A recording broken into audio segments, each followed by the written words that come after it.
Can you start while you're doing that? Okay. My hair that I grew out of my head. Mine. You didn't, but okay. I grew it out of this stocking cap.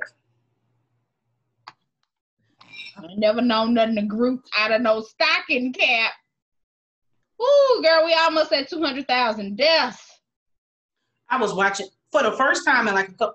Let me start this so we can start talking. Okay. We get into some shit. Fuck. All right. You ready? Look alive.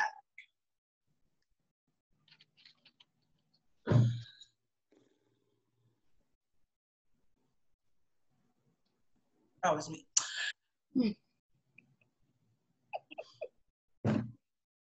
Okay. Good afternoon, good evening, good morning, whenever you're watching this podcast. Welcome to the Point Blank Period, or is it Period Point Blank? What is it? Period Point Blank? What do we decide on, John? Period Point Blank. That's how I know. Point Blank Podcast. I'm your host, Sherelle, and my co-host is. You should say your name, bitch. Oh. I'm gonna start over. We discussed it before. This is why I just started over. It was going well. You keep introducing me, but you cussing me out at the same time. No, I did not introduce you. I said it was cute because you fucked it up. Maybe I'm talking too fast. Maybe. I am your host, Sherelle. This is my. You're not the host. I'm one. Okay. Oh, maybe that's what's fucking you up. I'm one of your hosts. Bitch, if I say I'm your host, then that means you're my co-host. You not the host. We co-host. We both hosting. You ain't the host. If I say I am your host, and then I say, and my co-host. I'm not your guest. I didn't say yes. I said co. You said I'm Sherelle, your host. This is my co-host. You know what? We're not even going. I'm not editing it out. This is it. Yes, you are. Nope. This is the shit I'm talking about. This people is what the fuck I go through. This is the Period Point Blank podcast. This is a part. I'm not cutting it out. Okay. We're gonna cut it, eh? I'm listening. Okay. So this is the podcast where we discuss current events, anything that relates to politics, pop culture, Black culture, and just anything our little melanated hearts desire. So sit back, relax, and listen to these young Black women speak about things in the world. So, Shauna, what would you like to talk about today, sweetheart? So number one thing,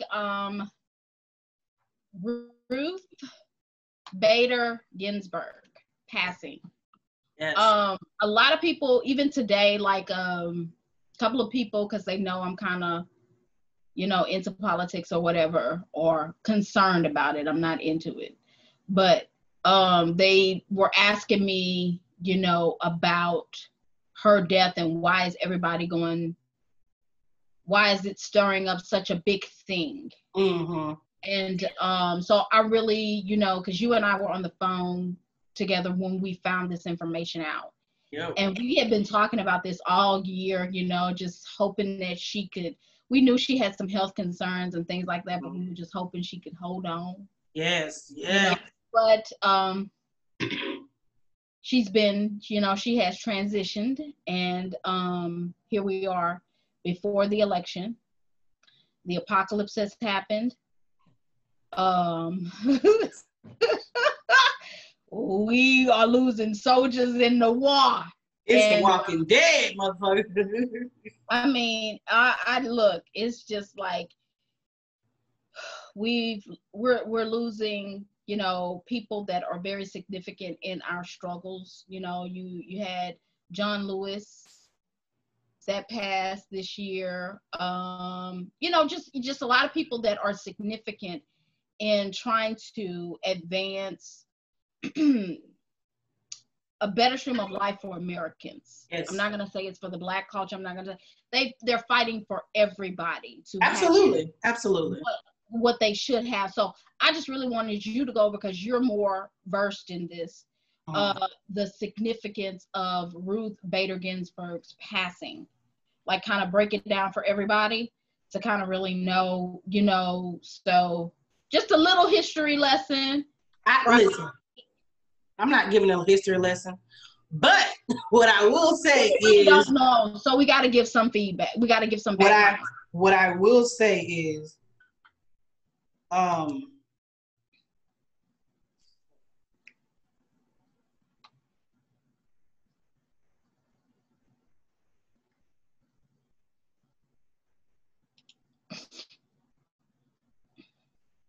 because, all right, so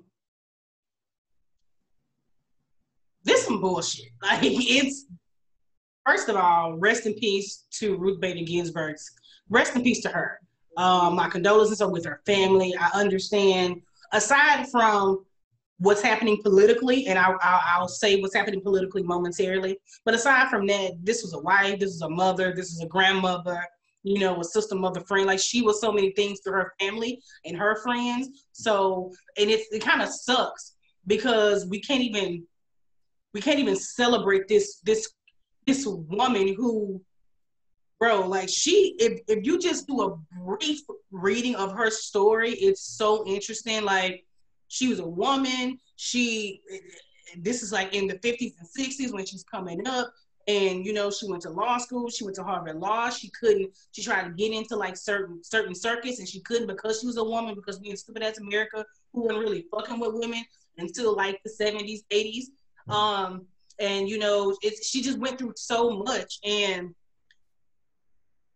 for her to fight her way through all of the prejudices because she was a woman, to get on the Supreme Court and to do all of what she did, especially for women, and to have like that not be highlighted in her story, and the only thing we're hearing about now is who's going to replace her and all that shit is kind of fucked up. You know, at the end of the day, like, that's kind of like the tragedy of this, is like no one's really celebrating her life. We just have these fucking politicians fighting over what's going to happen with her seat, you know, and that's sad. That's really, really sad. The significance of Ruth Bader Ginsburg is right now we have, when she was alive, we had 9 justices on the bench. And I think it was 5-4. The Democrats had the lead, and it was 4 Republicans, if I'm correct. I'm pretty sure that's what it was. And now that she's passed, that seat, if Trump gets to pick someone, we will be filled by another Republican leaning judge. Now, the bad part about that is that the way that politics have been going for the past, when did Obama get elected? 2008? Mm-hmm. So what is that? How many years is that? The past 12 years? You know what I'm saying? I'm not good with numbers. I'm not good with numbers. It's really very simple. 8, yeah. So 2008. But the point is, for the past like 12 years, politics has become very, very, and I don't want to lie and say in the past 12 years, because I didn't start paying attention to politics, honestly, until about 8 years ago. I'll be very, very honest with you. I was not a go out and vote every time person. I didn't really start paying attention to politics until it started affecting my life, which I think that's what happens with most adults who parents don't preface that this is something they need to do. They don't give a fuck about voting, because in their immediate like lines of sight, they're not seeing how it affects them. So anyways, so for the past like 12 years, from what I can see, it's been very tribal. It's been like, you either Democrat or you Republican, you either Crip or you Blood, and you can't fuck with them. And if you down, like, it's very like that to me, because it's like if this thing is backed by a Republican, it's like all the Republicans have to agree with it, simply because this legislation is being backed by a Republican, versus no one's taking a look at it and saying, okay, well, is this actually good for Americans? Will this fucking benefit our country as a whole? Will this look at everybody in totality. You know what I'm saying? Is this only going to benefit people with money? Is it going to hurt the poor? No one's thinking about that. You know what I'm saying? So when you get somebody like the Supreme, like right now, let's say gay marriage wasn't legal and it had to go to Supreme Court. Let's say he was able to fill that seat and the Republicans have a majority on the Supreme Court judge, and then gay marriage, they'll be like, nope, that shit wouldn't be legal now. Right? So if they are able to get a Republican, if they're able to get a right-leaning justice in there in Roe versus Wade, because they're always trying to fucking repeal Roe versus Wade. So if they get a Republican justice in there, they can repeal that, and they're going to vote against it because it's so tribal, right? You got civil rights. You think they're not gonna come for civil rights? Like they're slowly, voting rights are not even a thing anymore. You see what's happening in all these southern states. You see what's happening with voting rights since that's no longer, it let that lapse. So they're like, you know what, we don't need voter rights. We don't need that type of legislation because look at America. It's 2012, I think, is when I think it either happened in 2012. It was when it was like, you know what, we're better. We don't need these protections anymore. And then you see what happens. You strike down the fucking law, and then all of a sudden, all these voting locations close, and all these different voter ID laws are created. So I'm rambling because that's what I do. And I was gonna kind of bring it back together because I kind of understand what you're saying. You're talking about the significance of who she was and what she's done. I did not know a lot of what she did. I'm going to be honest with you. I have not read what she did, but I watched the movie On the Basis of Gender, which is a movie that was played, and I think I watched it at the end of last year to understand who she was and what her significance was as far as with everything, you know, in history, and you know, the gender equality clause that's placed into legislation is because she argued that case in the Supreme Court. So that was the beginning of her journey. And she was just basically, you know, she went to school. She was a great student when her and her husband were both attorneys. And they both were at Harvard due to some different concerns and things like that. Well, she was practicing at first somewhere else, and then due to different family concerns and things like that, they ended up going to Harvard, and she ended up getting into Harvard. But the practice of what she did was, you know, she basically introduced this legislation, or she was the person who pioneered this case that took it before the Supreme Court to say, okay, this is something that should be protected, they should be instated. And that's where her journey began. She continued. Now, she was appointed by Bill Clinton. Okay. She has continued to do great work. Other things that she's really, really known for, I'm going to be very, very honest with you. All the stuff that she's known for, I do not know. But I do know that she was one of the pioneers of just fighting for fair and equality for everybody. It wasn't just, you know, something for just women. You know, when people think about it, they're like, oh, well, she did this for it wasn't just, she wanted to do, the case that she presented for the Supreme Court was based on a man being able to care for his mom and actually be able to beneficiarily take tax benefits from doing so. They did not want to recognize it because he was a man doing the job. And that was the case that said, ding, ding, ding, okay, we got a man here. Because if it was a woman, you know, the case that they needed, they would have said, oh no, she's a woman, she's supposed to be in the home, this is that. But it was a man taking care of his mother, and he needed to have those tax benefits. So that's how it's all started. Long story short, Ruth being on the Supreme Court, she was one of the what they call liberals. And it's a major loss because right now we're sitting with an administration that has the power to pick, and you saw what their choice was the last time. It's the major significance of this is like, as I was saying, there are 9 justices. Currently, you have 5 left, 4 right. If we replace Ruth currently with a right-leaning justice, as they call them, I think a lot of the protections that we have as fucking humans are going to be gone.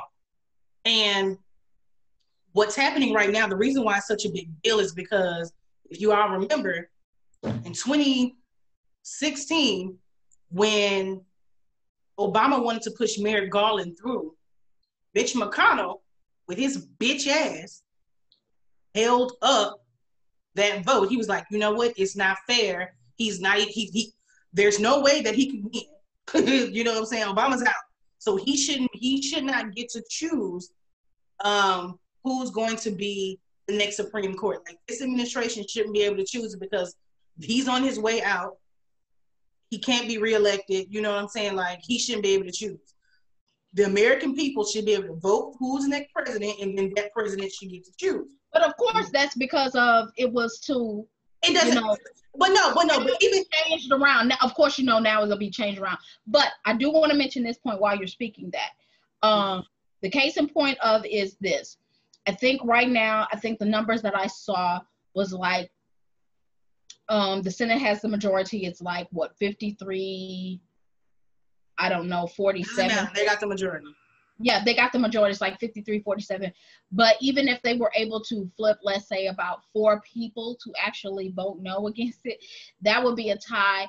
And guess who gets to break the tie? The damn vice president. Yeah. But that's not even the point, though. The point is, Mitch McConnell, again, bitch ass nigga, said that please send this clip to him. You know what I'm saying? Because he's a bitch ass nigga. But again, it was a year out. He had a whole year, but for whatever reason, he was able to bully these Democrats, and they weren't able to push Merrick Garland through. Then, of course, Trump gets elected, and he's able to push through Brett Kavanaugh, who, again, like China alluded to, not so great. That's basically the significance. So what's happening now? Okay, Lil Ruthie only been gone for about 3. What's today? The 21st, the 20th. 20th. It's been 2 days. Lost.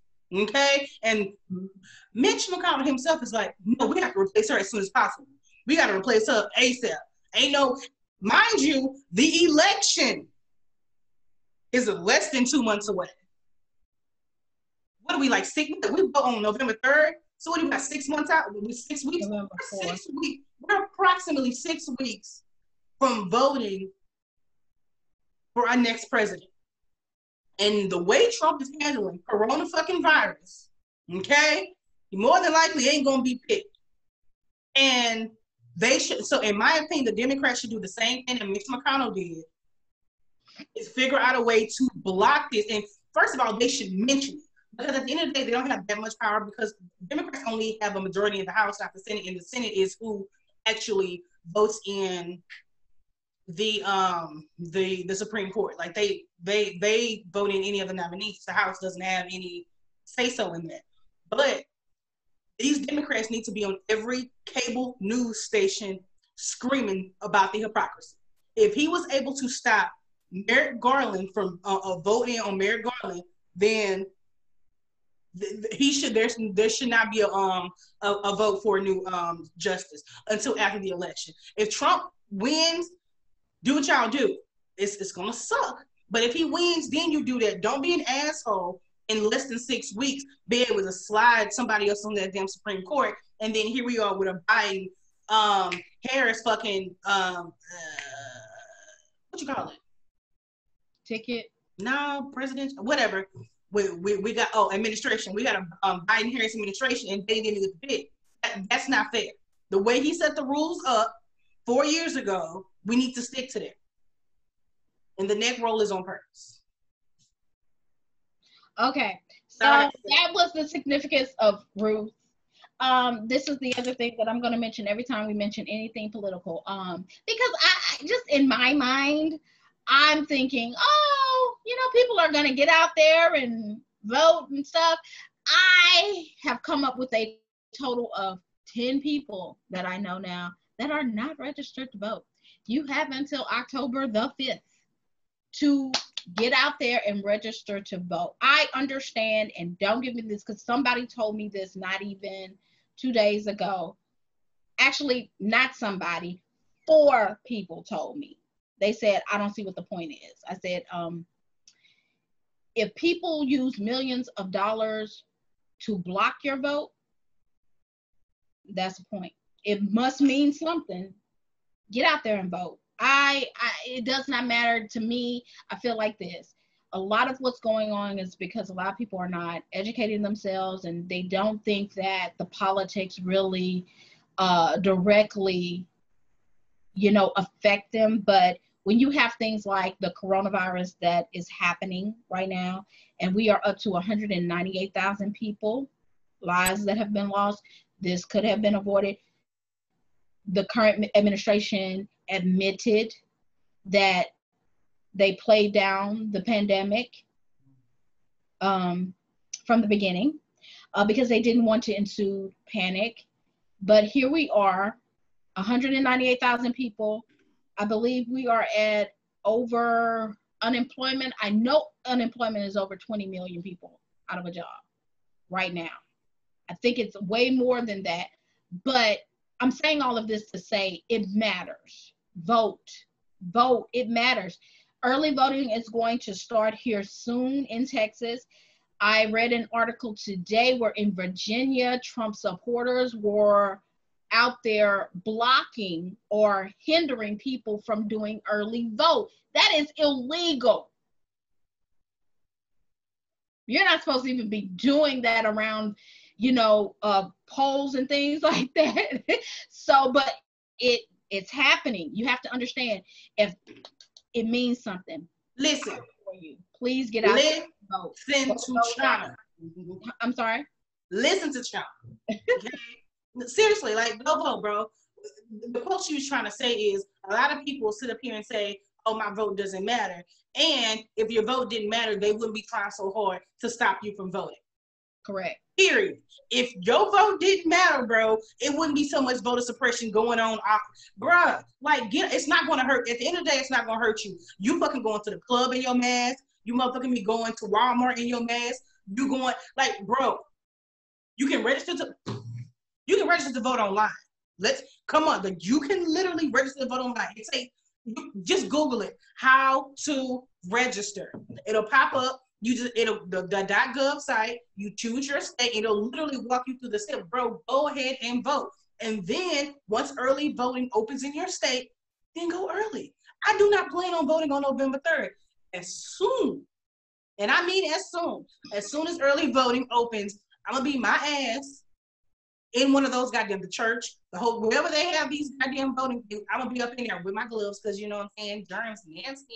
I still need Corona because I'm fat and.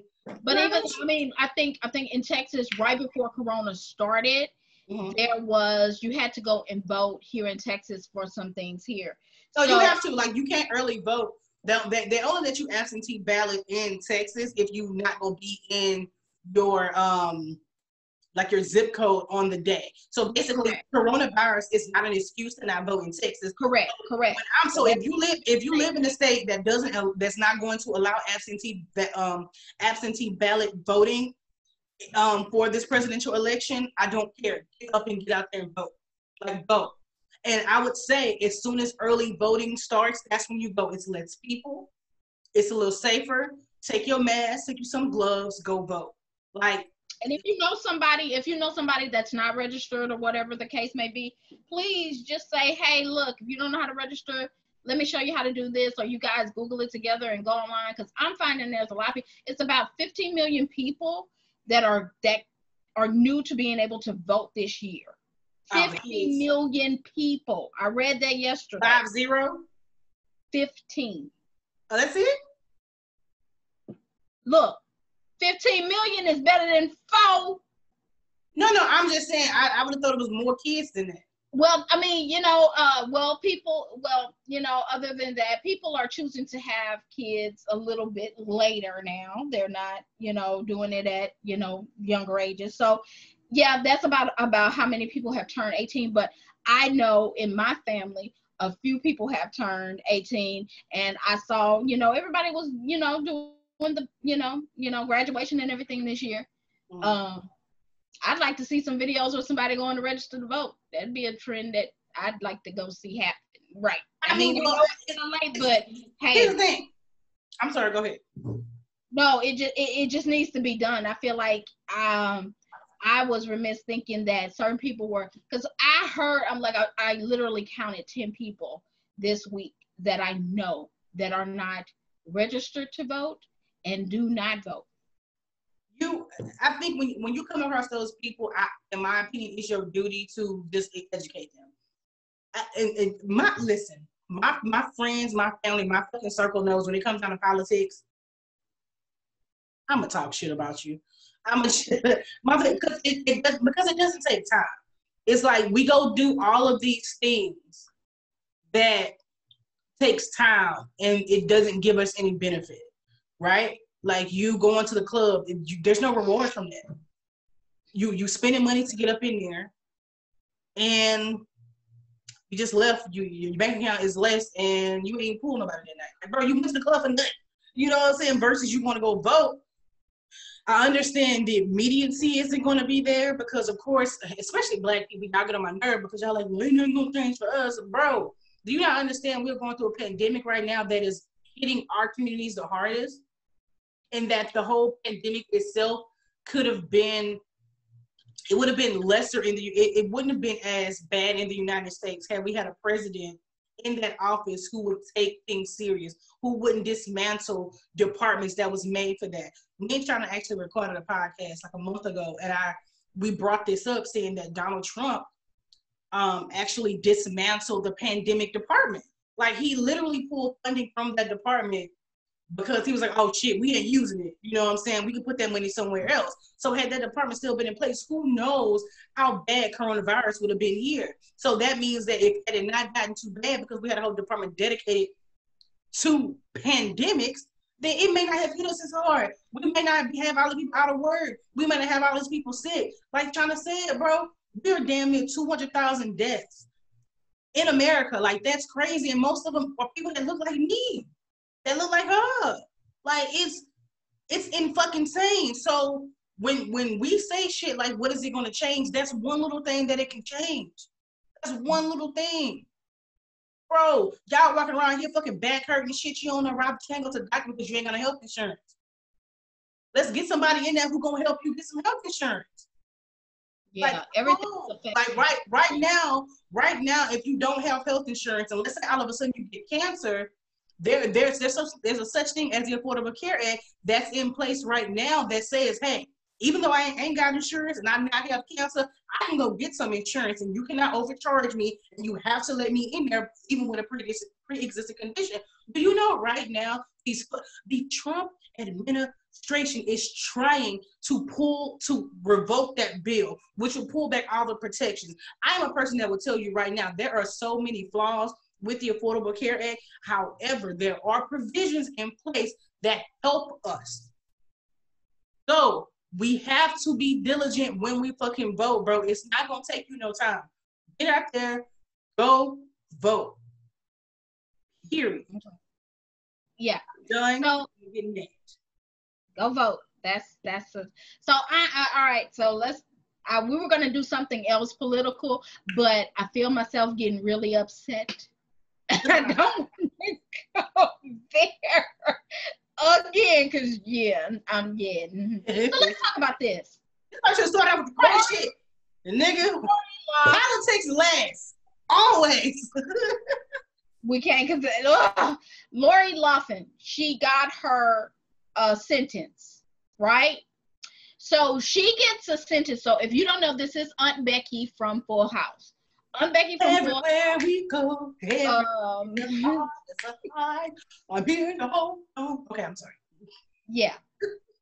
Aunt Becky was fraudulently filling out college. She got her, actually, I think it was 2 daughters or were admitted into a college under false. It was an SAT scam.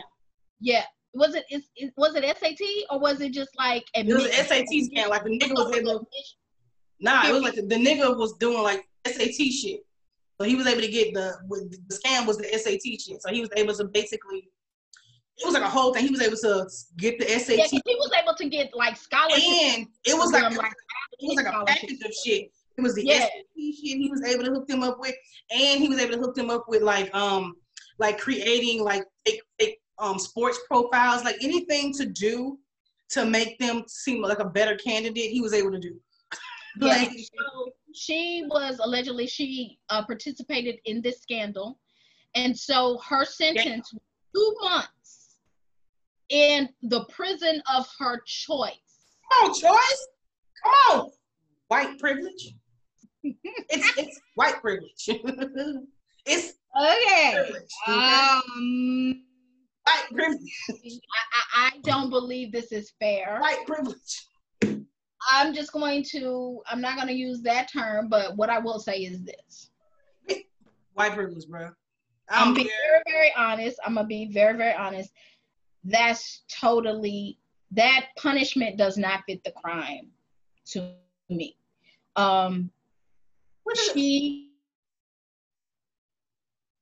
She stole money. I mean, basically her daughter had scholarships and she was afforded to go to a college where they already had money. Her husband is a big time clothing manufacturer. Like, I don't think it was the money. Yes, it was. Was it the money? Yes. Her daughter got scholarships and stuff. You a billion. Your husband is a billionaire. Why do you need scholarships? But that's not the reason that the scam wasn't for. That's not what the scam was for, though. The scam wasn't for the money. The scam was to ensure that her kid got into UCLA. The money, no, I'm just letting you know, like the money wasn't. The goal wasn't to scam to get a. I understand that, but in the process, that's the crime that was given. That's what she did. It was fraudulent. What she? Oh yeah. Yeah, because she scammed out of scholarships. That's a federal. When you're filling out those forms, those are federal forms, and you're lying on them. So you're taking money that you don't need. Yeah. Other people need. I understand. Getting her into a college, and then it's USC. Are you UCLA? Okay. Not going to talk about that.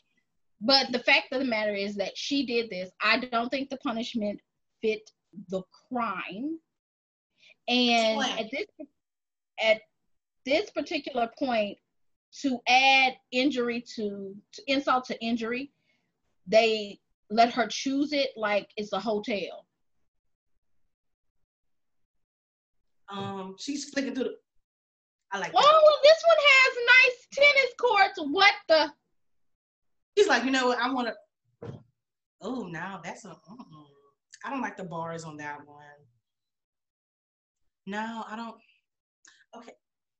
Okay, is that the garden? Okay. I don't even know if Martha got that deal. You know, when Martha went, I don't think Martha got to flip, because I know she would have loved to flip through the catalog. Okay. And see. But I just don't think she got that deal.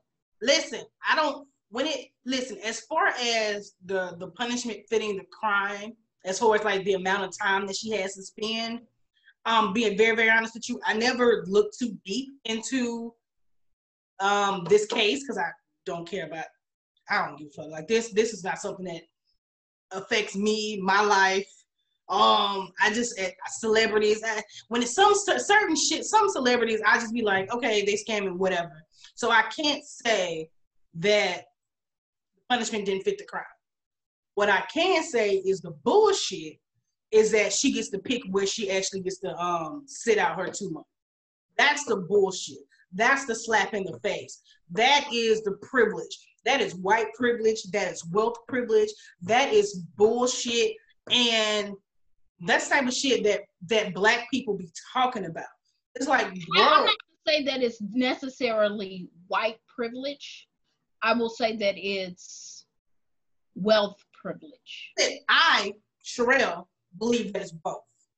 I believe, because I say it's white and wealth. It's white privilege and it's wealth privilege and it's bullshit is what I said. And I believe that. I believe her race mixed with her gender, mixed with her amount of money, her celebrity, All of that shit goes into getting a deal where it's like, you don't get too much. And it's like they literally giving her a deal.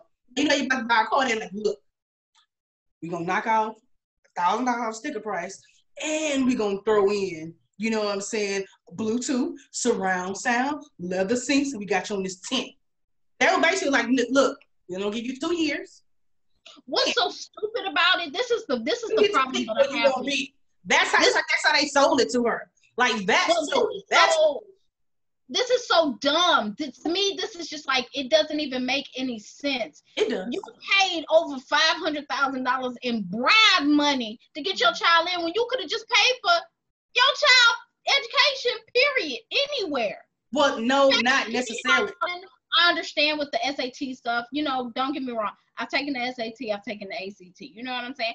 I took it a number of times. I'm not telling you that I had to take it a number of times. No. I took it to try to see if I could get a better score than what I did. My first score qualified me. I'm just a geek like that. I want to take it to get a better score to get in.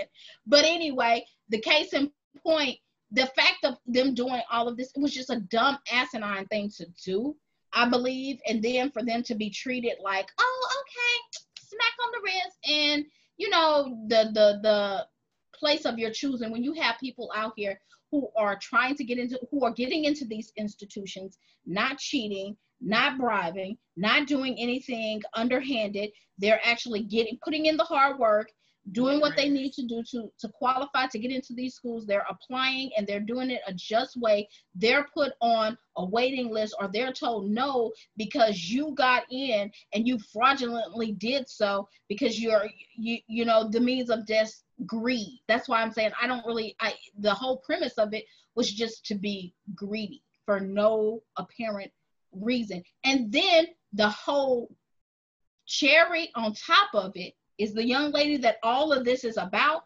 She went on her own Instagram or her own social media and said, I didn't even want to go to college. Yeah. Yeah. She was like, it was a YouTube video, I think. She was like, and this is before it all happened, but she was like, oh my God, like I hate school. Like I'm really into my modeling and my other stuff. And I hate class, and what happened, like I was saying, the way it happened is it had nothing to do with money, scholarships.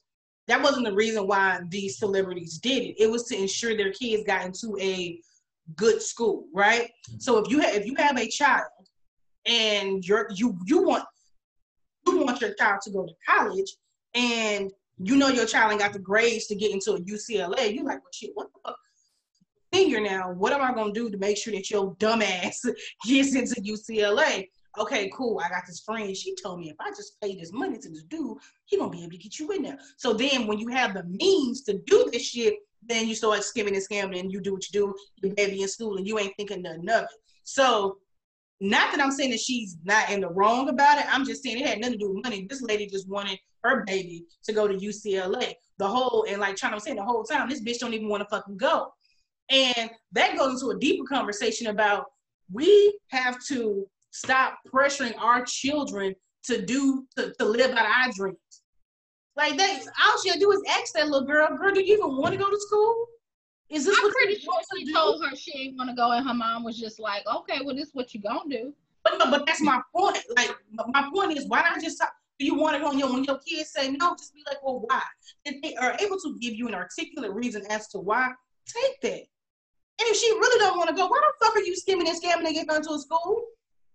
That's stupid. Yeah, it's all for naught. It just, all of this just could have been avoided with you really just taking the time to sit down with your child and ask them what they really want to do, where they really want to see their lives going. You know, right now the trend is for kids not to really go straight to college. They take a year off.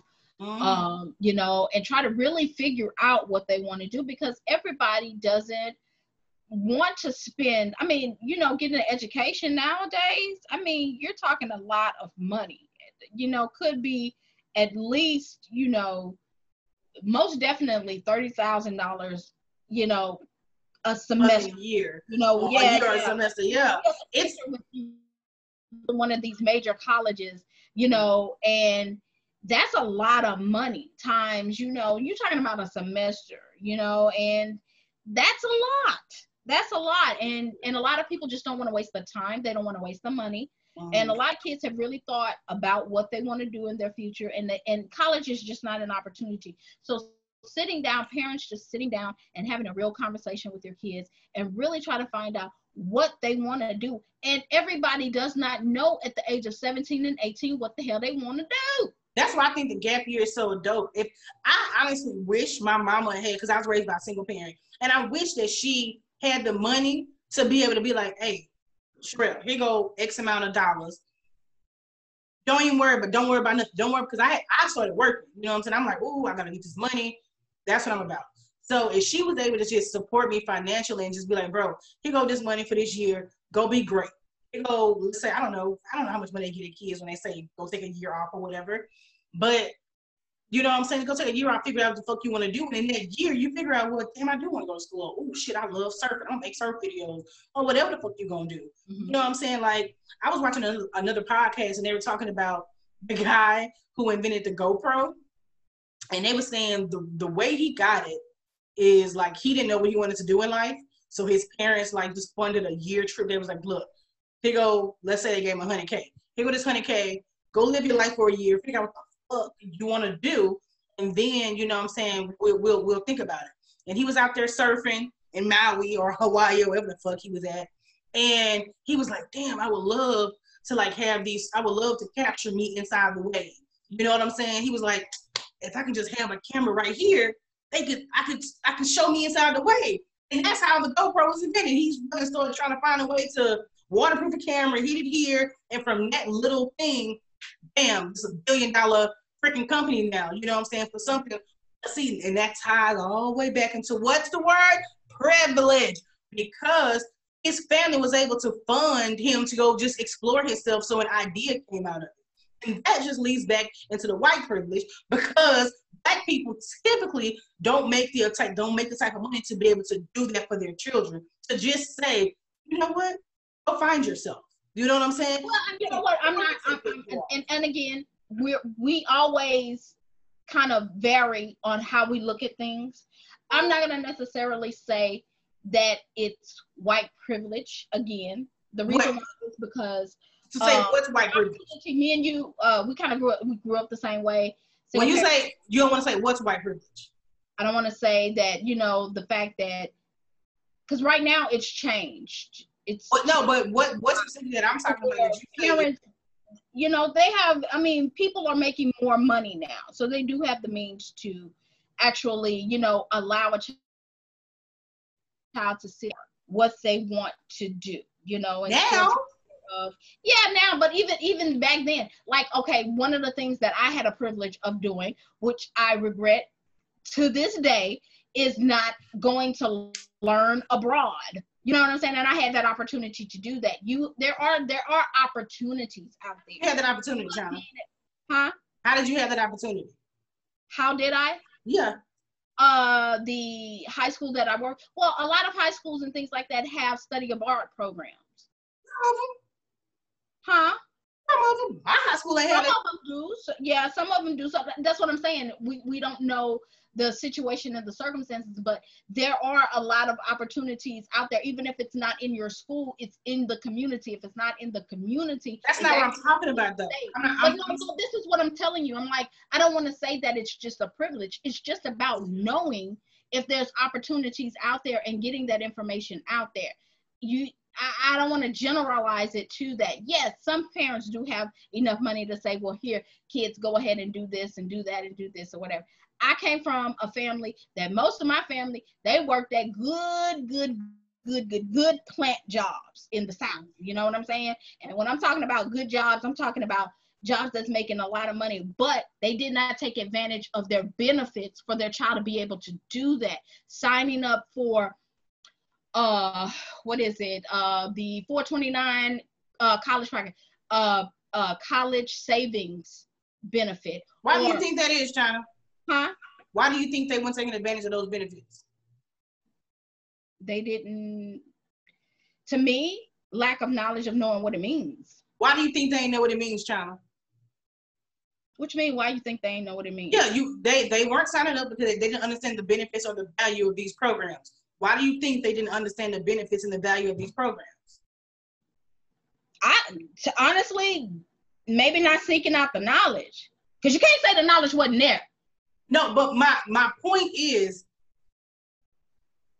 they probably weren't seeking out the knowledge, but they probably didn't know it because they never had anybody telling them. Wasn't nobody before them saying, we gonna do this, we gonna save this, these are, oh, my job got this. They probably didn't know nobody else who jobs offered this shit. You know what I'm saying? Like a lot of this type of stuff, you know it from your environments. Like school don't teach you shit, right? School, as far as like real world, the school don't prepare you for the real world. Let's be very, very honest. I don't agree with that. You from Sherelle, you go to school, you learn how to read, you learn how to write, you learn how to give a speech, you learn brief history, you learn some history, and I'm talking about primary school, elementary, middle, high, right? Mm-hmm. You learning basic reading, writing, math, science, health, history. That's it.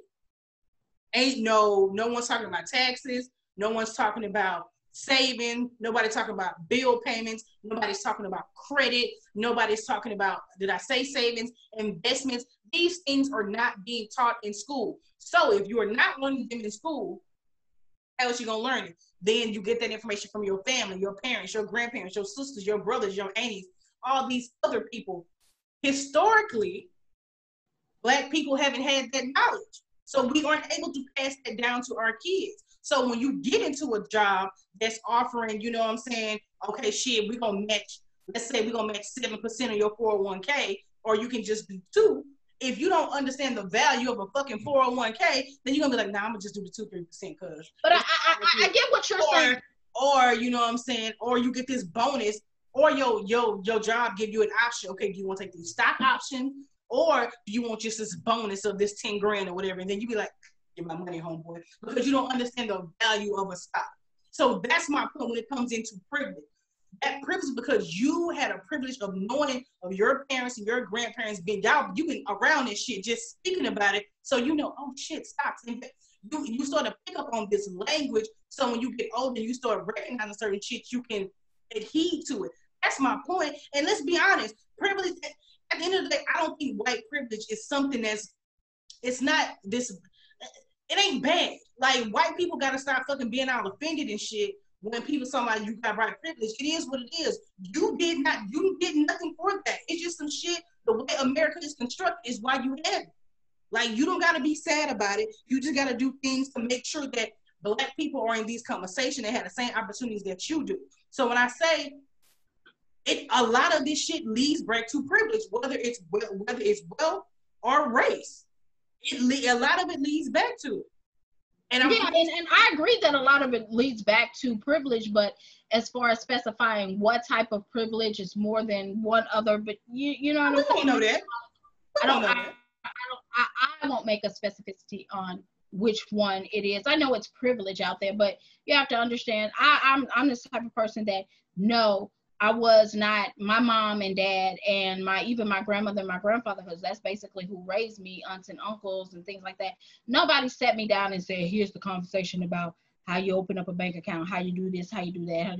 You know, honestly, when I wanted to learn anything, I went out and I seek the knowledge myself. Mm-hmm. That's my own discipline. That's what I do as a person.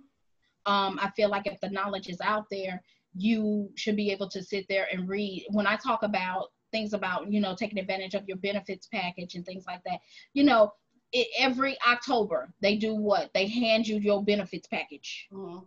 And you have the choice to sit there and read that package and figure out what the hell it means at this particular point in your life and what it can do for you. And you have to seek out that knowledge. You know what I'm saying? So when you say it's just, you know, oh, it's white privilege because white people, you know, no. I mean, there's programs out there that you can look into and find out and learn about these different things. I think, you know me, I'm always talking about the lack of knowledge will kind of get you into spaces that if you don't know, you don't know, but you have to seek. I believe you have to seek out the knowledge. You can't just say, well, I didn't know. That's not. That is true. You do have to seek out knowledge, but I'm saying day one, right? Let's say you 23, fresh out of college, which I was. And we're not going to say you. I'm saying a person, because I don't want you to apply the way China is to the situation. Get outside of who China is, and let's just say a person. 23. And you have to get outside of who Sherelle is, because a lot of the things that you experienced, a lot of people didn't experience. You can't just say that there were no programs, there were no study abroad programs, there were no this, because you didn't have that. There were things out there. I didn't say. No, I didn't say everybody don't have them. I just said my school didn't have them. Okay. My school did not have them. That's still taking into account your experience, like I was taking into account. Anyways, so what I was saying was a 23-year-old fresh out of goddamn college, and let's say they get a job with Shell. We're gonna use Shell as an example. Okay. Shell oil as an example. And they hand them their benefits package, right? And this 23-year-old like, oh, cool, my medical, shit, only $40. I ain't got no kids. All right, come on, life insurance. Okay, come on, 401k. You gonna 3%? Okay, I'm like, I don't know the percentage I'm gonna do. I'm gonna just do 5 for now. That sound great. And then you're like, oh, they offer reimbursements or whatever. And you just freaking. You sounding low. I can't hear you. I'm just like, to themselves, they just talking about, ooh, okay, I see the packages. And I think the average kid, especially if they came from like stereotypical Black childhood, like struggling parents, scholarships and shit, loans maybe, you know what I'm saying? You get you a nice job or whatever, you're probably gonna sign up for your health, your dental, your life, your 401k. But as far as everything else, you probably gonna be so hyped, you ain't probably be worried about this shit.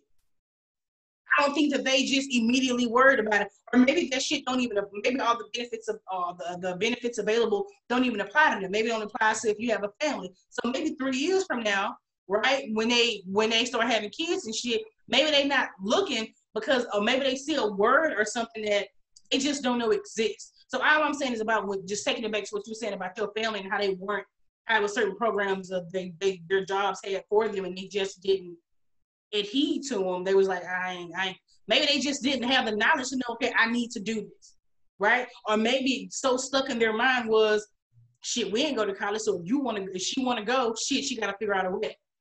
Because my parents didn't say for me, and a lot of that shit be coming from like, historically, what your parents did with shit. My mom ain't say for me to go to school. I had to get loans and do all this shit and scholarships and shit, so my parents had to do the same thing because I ain't been saved, right? And so you may not do that for your kid. I know for my child, as soon as I have one, if I am blessed to have one, I'm going to save to ensure that if my child decides to go to college, you ain't gotta go into debt to go get a fucking. And a lot of people don't even know that before that child exists, you can start saving now. So I ain't doing that.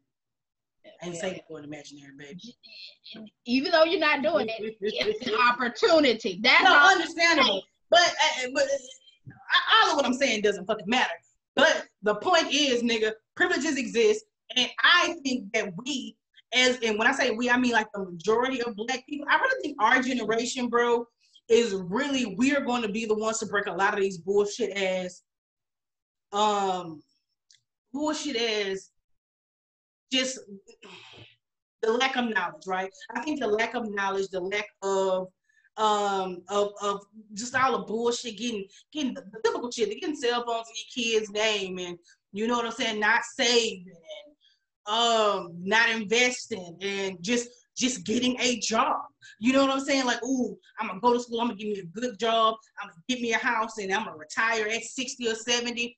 I think all that shit is gonna die with our generation. Whether that's white, Black, Mexican, Asian, whatever the fuck it is, I think a lot of us are waking up and we're finally realizing that, yo, we ain't necessarily gotta go to school to make it. Like, we ain't gotta do that shit. I can start a business.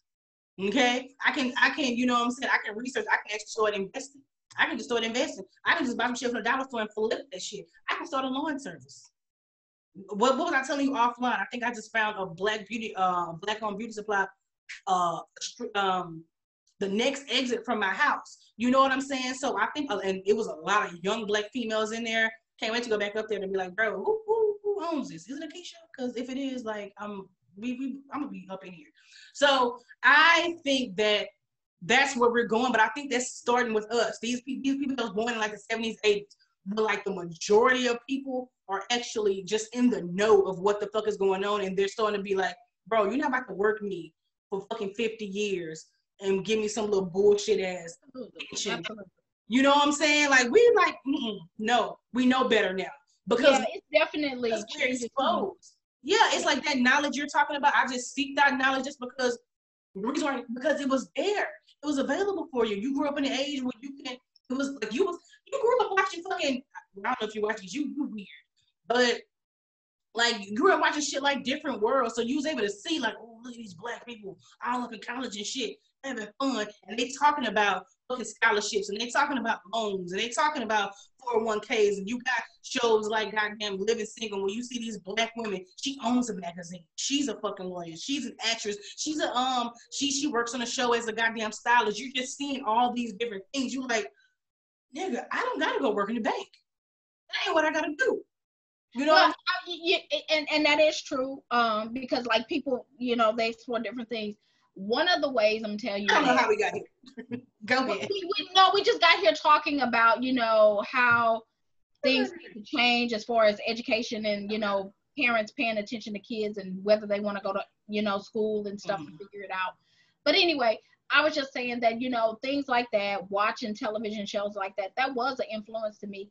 But it was an influence to me because I was already, you know, one of the biggest things that are biggest influences of my life is the game of football. Football it just opened up everything for me. On a Saturday night in my hometown, basically you're going to a football game, whether it was at the other college on the south side or it's this college on the north side, which is, you know, this university. So I was immersed in, you know, colleges, and, you know, my grandparents, they worked for a college. You know, one of my grandmothers, she worked for a college. And so I would be around that atmosphere all the time. So that did spark something in my head. Oh, hey, I want to go to college. And, you know, I knew the means of my family, you know what I'm saying?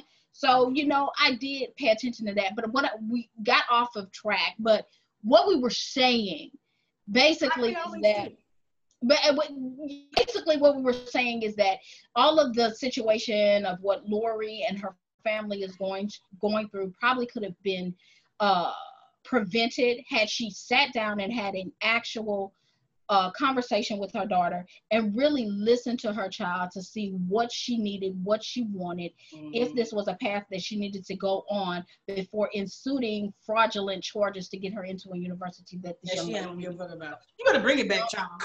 All right. Next thing. So you better bring it back, bitch, because I forgot what we was talking about. Okay, so we was going to do last thing. We were going to do Offset and Cardi B. Offset. Divorce was filed this week. Was it filed by Cardi or was it filed by Offset? Cardi. So, you know, they kind of broke up about a year ago this time, right? Didn't they break up like right before? I think it was before she had the baby when they broke up. Like it was like 2018, right? Yeah. I think it was right after she had the baby. They kind of separated for a little while. He came on stage, did this basic grand gesture. Remember that? It was so annoying.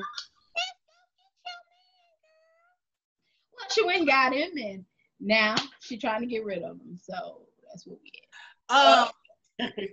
Before we started recording, I actually pulled up something that she posted either on IG or Twitter, and it was basically Cardi was saying, I broke up with him. Like, she was like, I didn't break up with him because of all the cheating allegations and the rumors that he might have a possible baby on the way. I broke with him because I'm tired of arguing, I'm tired of fighting.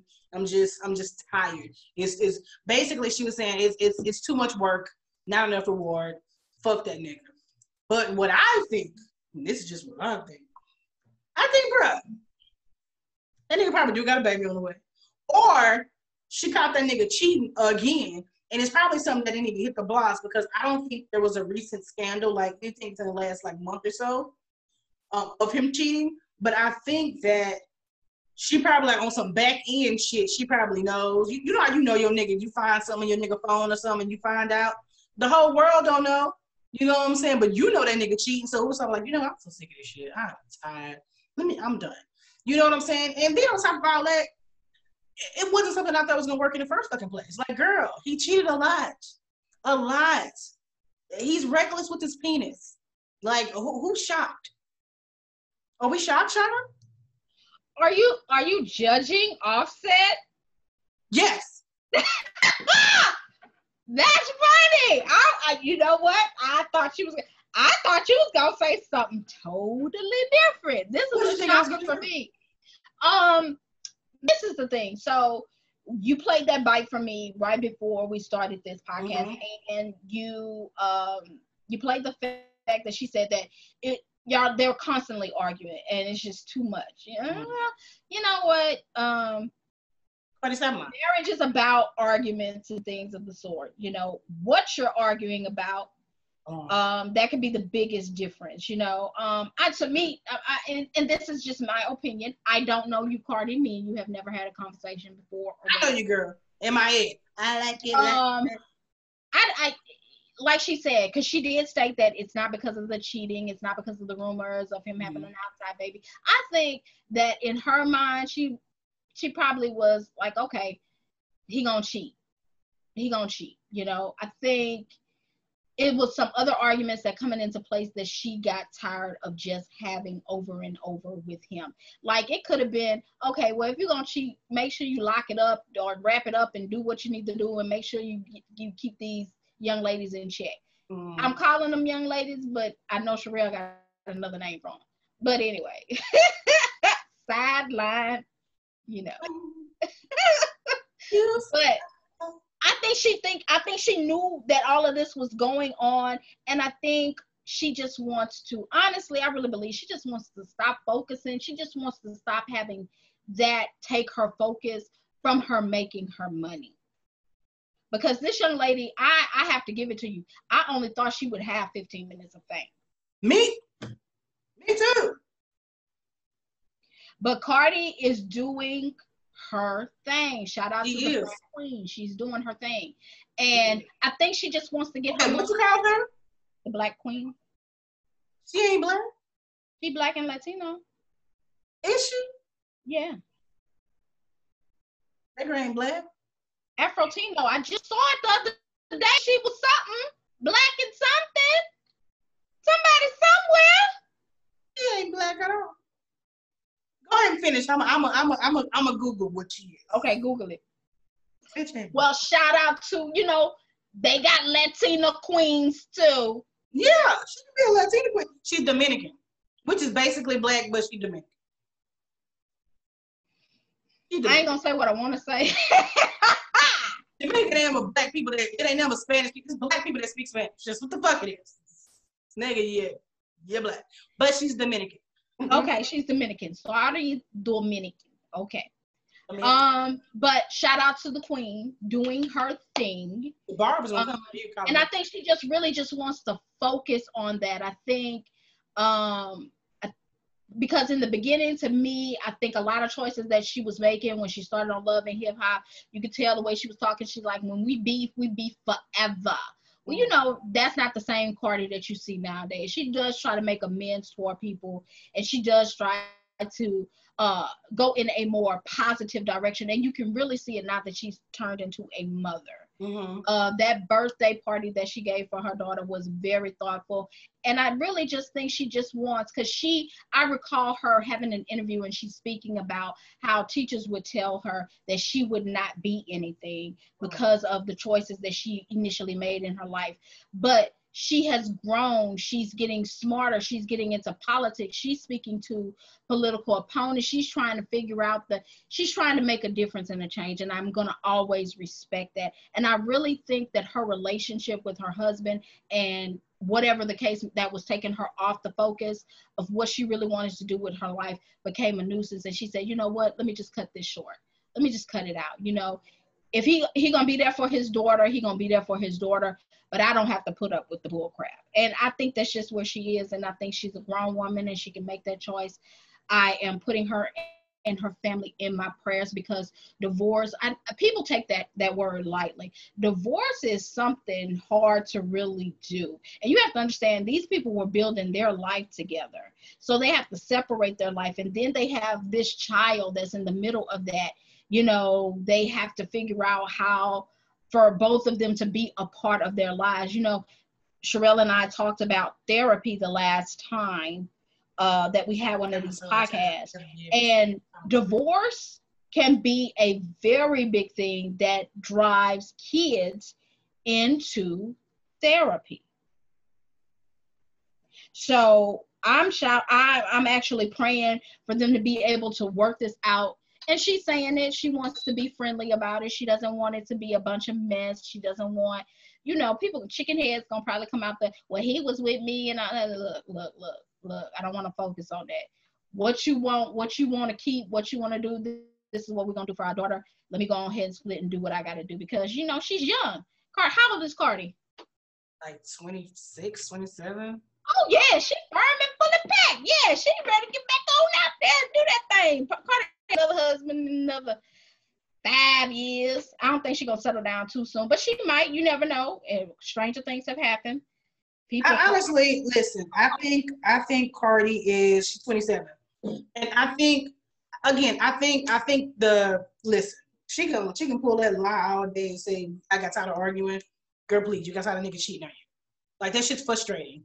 But I think there's worse things in a relationship than cheating. No, like that's disrespectful. Like that is a continuous form of fucking disrespect of you fucking cheating on me, and then we both famous. So now I gotta deal with this shit. Then we gotta argue about the shit, and then it's like it's too much. You know what I'm saying? So okay, so let me ask you this question. Do you think Offset was cheating on her before they got married? Of course. Okay, so I don't think that cheating was the issue. I think continuous cheating is the issue. The reason why I think that's the issue, because some women, and I know some of these hoes. When I say some women, I know some women, okay? And a lot of them they know they niggas cheating while they dating, and they put up, they find out, and they cry, and they leave, they come back, and they do it 7 more times. And they be like, but when we get married, this rock gonna stop him from doing all that shit. So, and when they get married and he keep continuing to do it, they be like, that ring though, like, oh, bitch, that ring don't mean shit. That ring don't mean nothing to these niggas. Do you really think that they thought that the ring was gonna stop it? Yes, these hoes is dumb. I don't know if that, I'm not gonna say that I think that they thought the ring was gonna stop, because period point blank, you know no ring ain't gonna stop it, and no piece of paper ain't gonna stop that. Come on. I have acquaintances. I won't call these hoes friends. I'm not friends with stupid bitches. But I have acquaintances that have literally said shit like that to me, like, you know what, girl, but when we get married, I ain't even putting up with this shit. And I'd be like, girl, like, I don't think that the ring gonna stop it. She's like, but no, we gonna make a commitment under God. Bitch, I don't even go to church. And why do you think that he gonna care? Like, so I know women who think like that. I know, and then I also know women who, even when they marry a nigga cheat, they be like, but I can't leave because we made a vow. Bitch, that's literally in the vows. Like, when a nigga step out on you, the God is like, girl, you can leave him adultery. You can leave that nigga. Like the Lord says, they be like, but not take a vow. I'm telling you, girl, under the laws of the Lord, you can leave, but I just want to, like, insecurity is a motherfucker. But I do think that's what it is, because at the end of the day, you can say you're okay with that shit, bro, but you're not about to keep disrespecting me. And you a woman, and never mind, because you be thinking way different from me. Wait a minute, wait, no, because you said you silenced yourself. What did you say? I'm a woman, and what had happened? I said, you a woman, and I was going to say why you feel this way, but I was like, but you be thinking way different from me. But what I was going to say is, it's hard anytime your man disrespects you, But when you disrespect me in public, that's a different type of disrespect. And it's even, but see what I'm saying? Try to be on that bullshit. Because first of all, you ain't gonna do it in private, and you sure not gonna do it in public. No. Well, I'm saying a nigga disrespecting you in private.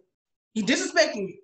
I'm not saying that you're okay with it, right? I'm not saying that I'm just saying this nigga disrespects you in private, and that's you like you kicking his ass as you would.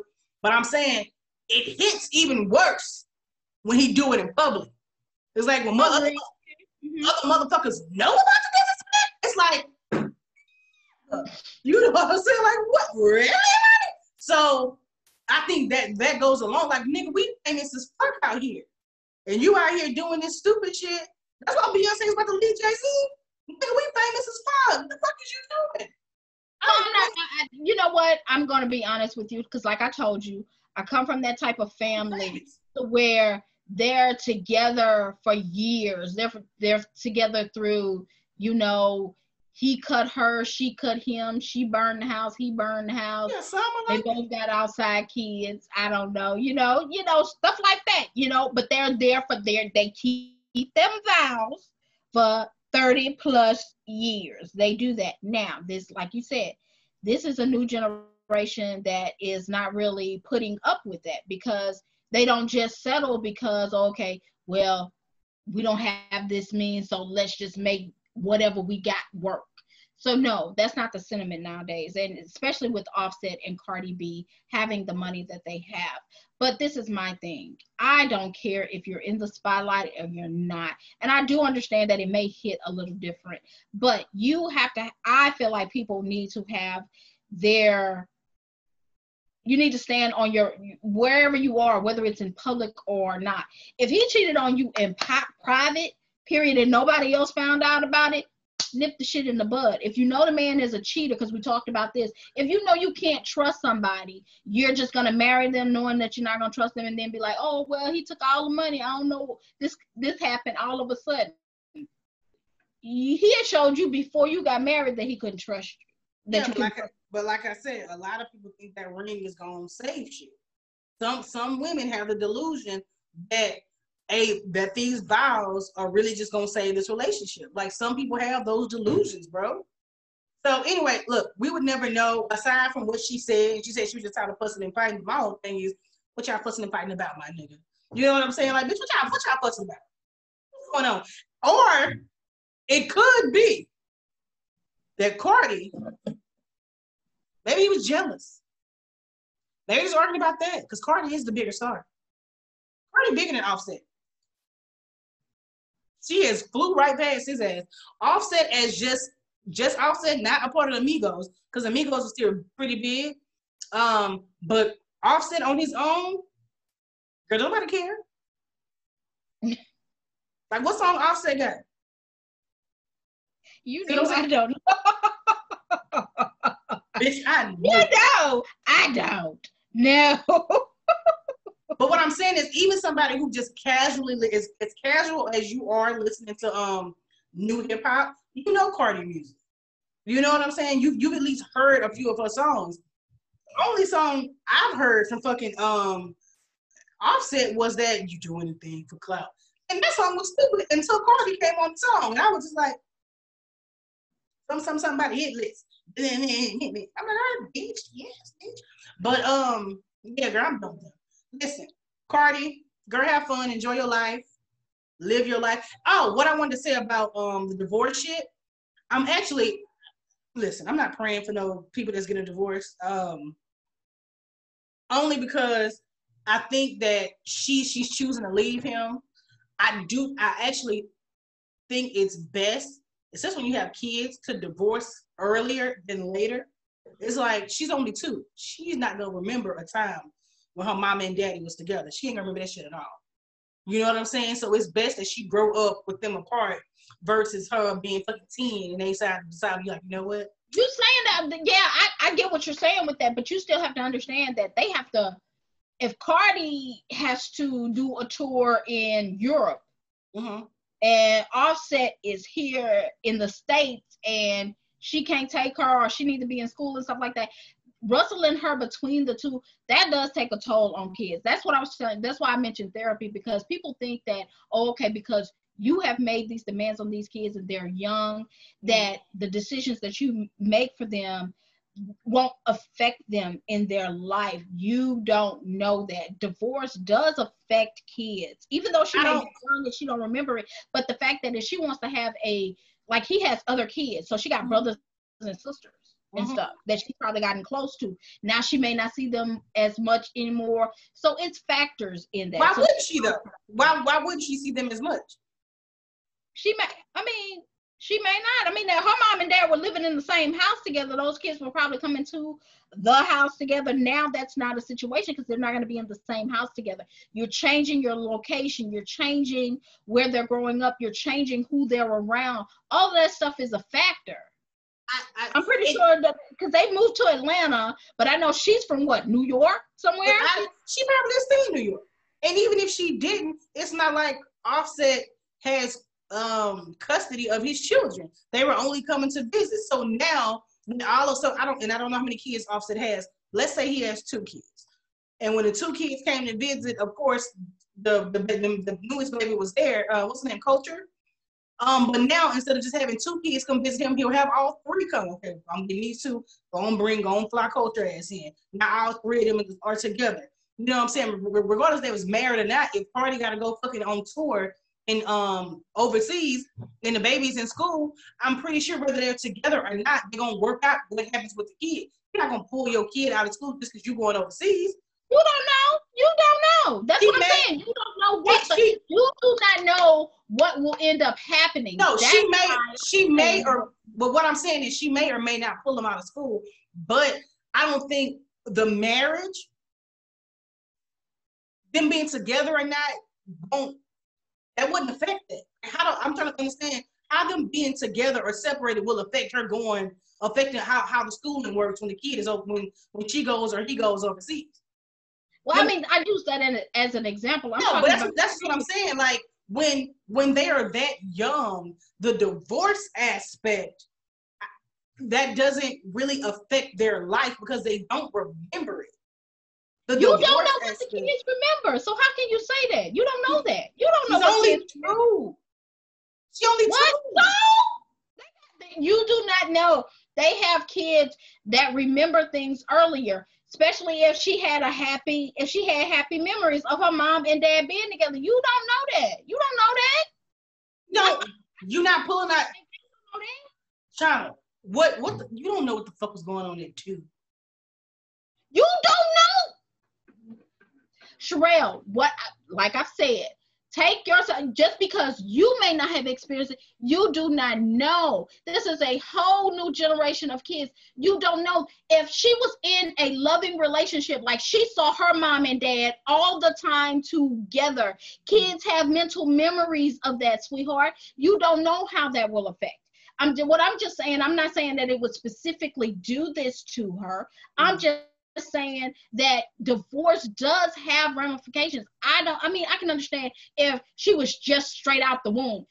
Yeah, that may be a little bit different. You don't know. People experience their first memories at different times. You do not know. Her seeing her dad all the time. You don't know if she has a real attachment to her dad. You don't know their full family makeup. So you don't know. You honestly don't know. I'm talking about any child. Let's take the celebrity out of it. Mm-hmm. Any fucking child. It's rare that you have a memory from when you fucking 2. It's not rare. You don't know. Un momento, por favor. Bro, you not remembering shit from when you 2? You don't know that, Sherelle. You don't know that, sweetheart, love heart. You don't know that. You're not remembering shit when you 2, bro. You don't know that.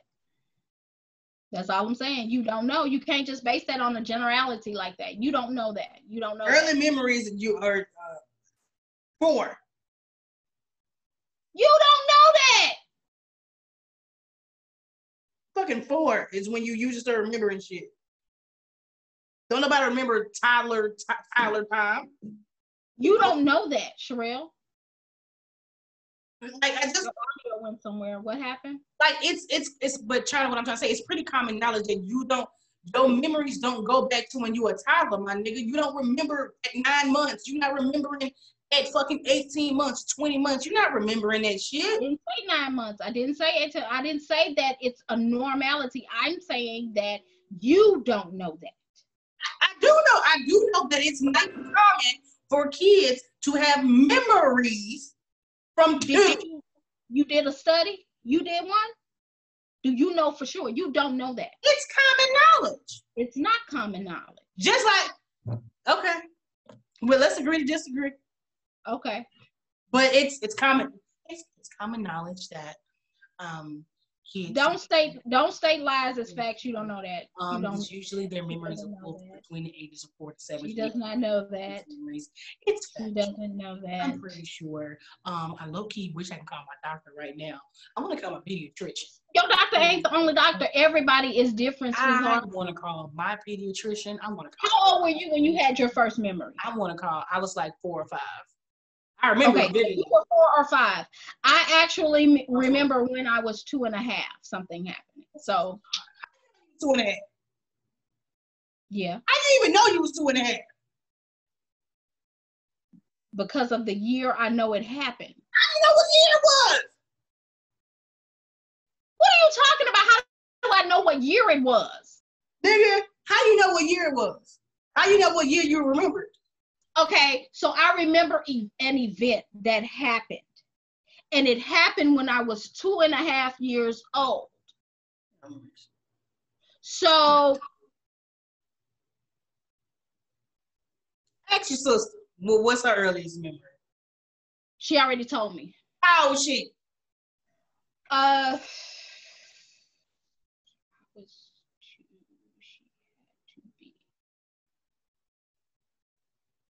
I think she was like 6. This is how conversations always go. We always argue about stupid shit. See, I would have to ask her. I know it was a traumatic event because we were speaking about this, and I asked her what was her initial memory of something. I know I was born. We're 3 years apart. Okay. So I know at the time I was probably when this happened. Yeah, she was probably about 5 when it happened. That makes sense. 5 makes sense. You. That may be you. Maybe because of something traumatic. Maybe, but it's not common. Whether it's traumatic or not, whether it's good or bad. If it's a memory, it's a memory. But I didn't say it was impossible. I said it's not common. But look, and that's fine. You can say that it's not common. But this is my thing. I said you don't know when people. You don't know. And that's okay to say too. I don't, but I know that it's not common. That's the point. It's not common. Just like people with albino, we have albinos that exist, but it's not common, right? It's not something that's common. Like it ain't common. It ain't. Not. Motherfuckers are born with birthmarks on their fucking their hair. Like people have blonde streaks of hair for birthmarks. I know people like that. It ain't common, but shit happens.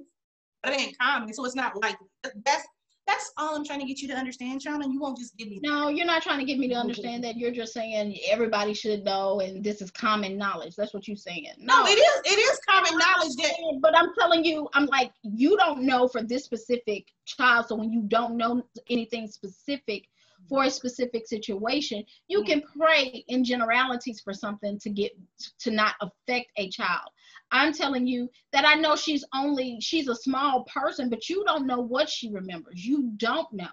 And I don't know, but I think you were saying that, okay, because of the relationship, them separating now, it may not affect her. You don't know that for sure, sweetheart. I don't believe, because I don't know for sure, but I do not believe that her parents being divorced at 2 is going to affect her. I do not believe that it's going to affect her. I do believe, I think everybody who have kids should never stay together just for the kids. I do not think that is fair to the child.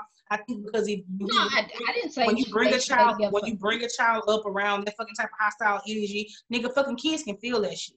Like, that be the toxic shit. That be the shit that be sending fucking kids to therapy. Like, bro, break the fuck up. And it's preferable, in my opinion, that you break up before the child has any fucking memory of it. And typically, a 2-year-old is not going to remember their parents being together. So, good luck, Cardi. Good luck, Offset. Good luck, fucking culture. Like, bitch, go live your good, fabulous fucking life and be awesome. And being that she has parents who are in the entertainment business and who are always traveling, Cardi ain't got that baby 24/7. Offset ain't got that baby 24/7 because these motherfuckers are always gone. They're always on jets and shit. You know what I'm saying? Like, I'm pretty sure her grandmother, you know what I'm saying, and his grandmother are like keeping that kid alive because of their, well, not now because they're in quarantine, but prior to that was like, look, this is like, you're gonna have to be here because I'm not gonna fucking have you, especially when a kid gets like in school and shit. I'm pretty sure she's not gonna have her just like on a jet. You know what I'm saying? She wants your child to have as normal life as possible. It don't matter. These are our kids. Well, you just proved exactly what I said. So what I said? What did I say? I don't know what I said. You just proved what I said. I'm gonna rewatch it. I still think I'm right. I still think I'm right. So that's fine. It's cool. I'm right. The grand. You just proved what I said. So I proved that the grand gonna have. I'm cutting all this shit out. You just proved what I said. If I proved your point, the world will never fucking know. The world will never know. You just said all of these different changes are going to happen because of divorce. So you just proved what I said. But I appreciate you. Thank you. I didn't say all of those changes are gonna happen because of divorce. That's not what I said. It don't matter though. What else you want to talk about? Being separated, you said the child will probably be raised with this and this to as much. That's an effect of divorce. No. I was talking about just in general, when even if they were together, when they go on tour and shit, the parent, the kid is already not with them because of their job. So if Cardi gotta go fucking to Atlanta tonight and Offset gotta go to goddamn, I don't know where the fuck Offset go. Let's say he gotta go to fucking Florida. That baby ain't coming with them. That baby gonna be one of their grandparents. Like, so I was like, I don't think the baby is seeing them all the time. It don't matter. I rewatch it. And again, if you're right, I'm gonna just cut it out. I'm an asshole. That's fine. I just like to know that, like I was saying. Anyway, so this has been the Period Point Blank podcast. As you can see, this is the way Sherelle asks when she doesn't get something quite right. I was fucking right. What I said was right. Is right. You're never right. You're entitled to your own opinion, and that's fine. But it's not always the right thing, right? So that's okay. My opinions are always right. They're not. Again, this has been the Period Point Blank. Most of the time, she's wrong. My name is Sherelle. My host, that don't want to be called a co-host, her name is Wrong Girl. Her name is Wrong Girl. And my name is Chana. But yeah, whatever. So thanks guys for tuning in. We appreciate it. Thank you so much. And we know we rambled and did everything, but hopefully we put some things on your mind to kind of think about and revel. And so until next time, Period Point Blank. Bye. Bye. I stopped.